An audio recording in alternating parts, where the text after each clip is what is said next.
Mr. Henshaw, some people say this book of yours is the work of a genius. Yes, I know.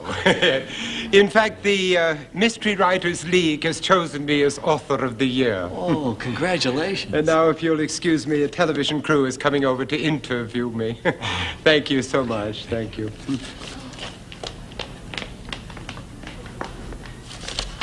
Good afternoon, sir. My name is Alice Portnoy.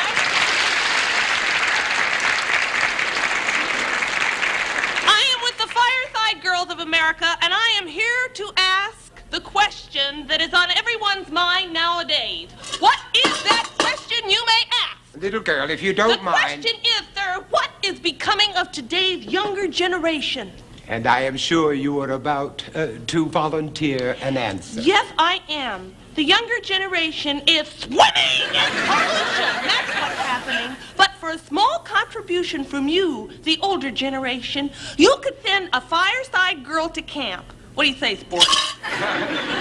Young lady, you have touched me deeply. Here's a dime. A dime. A whole dime. Are you sure you can spare it? Okay, here's a quarter. Oh, big stuff.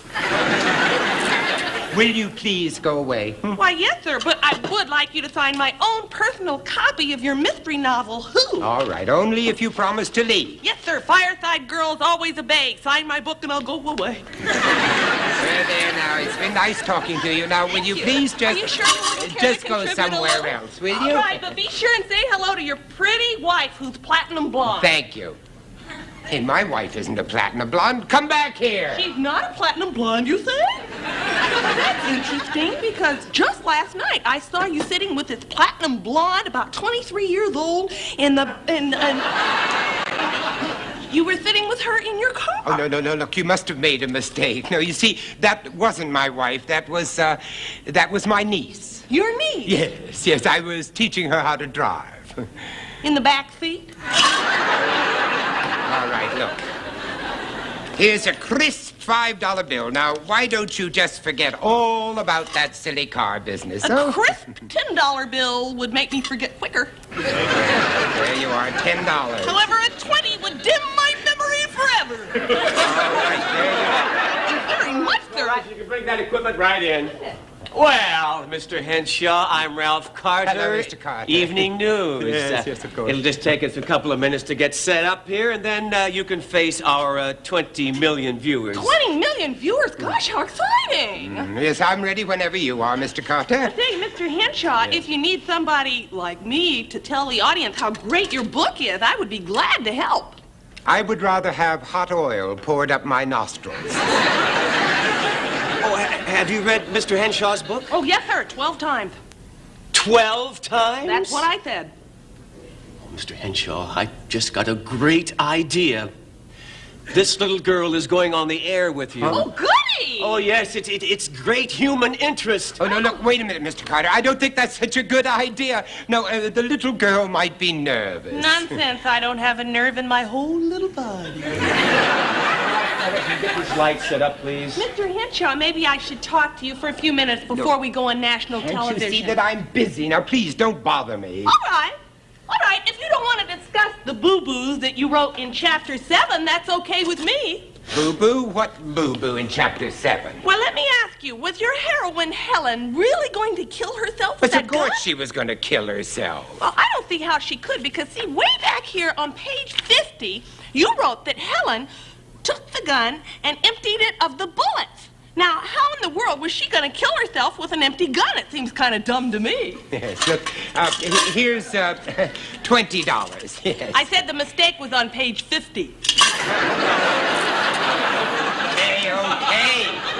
So you found a few small mistakes. Well, fortunately, the big selling point of my book is the surprise ending. Ah, yes, the surprise ending. I almost forgot about that. I have a feeling I'm going to be sorry you didn't. On the last page, you said, and I quote, "Okay," Detective Robbins said anxiously, "take off his mask." Why, it's Leonard Marcello, he expostulated. Leonard smiled, and a tear came to his eye as he heard the siren in the distance. The end. Now that's writing. Well, what's wrong with it? You mean beside the cliches? Well, for one thing, Leonard Marcello couldn't possibly have been the murderer because he was left-handed. Says who? Says you, Mr. Henshaw, right here on page 75. The principal thing about Leonard's left-handedness was that his right hand was almost useless. All right. There. The mistake was on 75. There. Now, that's all I have. We're ready, Mr. Henshaw. Oh, goody, we're on. Oh, no, look, please don't mention this on television. It would ruin me, really. Well, Well, I'll do anything you ask. anything? Anything. Mr. Henshaw, please. We're ready. Oh, yes, right over here. Fine. Stand by. We're on. This gentleman is Victor Henshaw, who's just been chosen by the Mystery Writers League as the author of the year.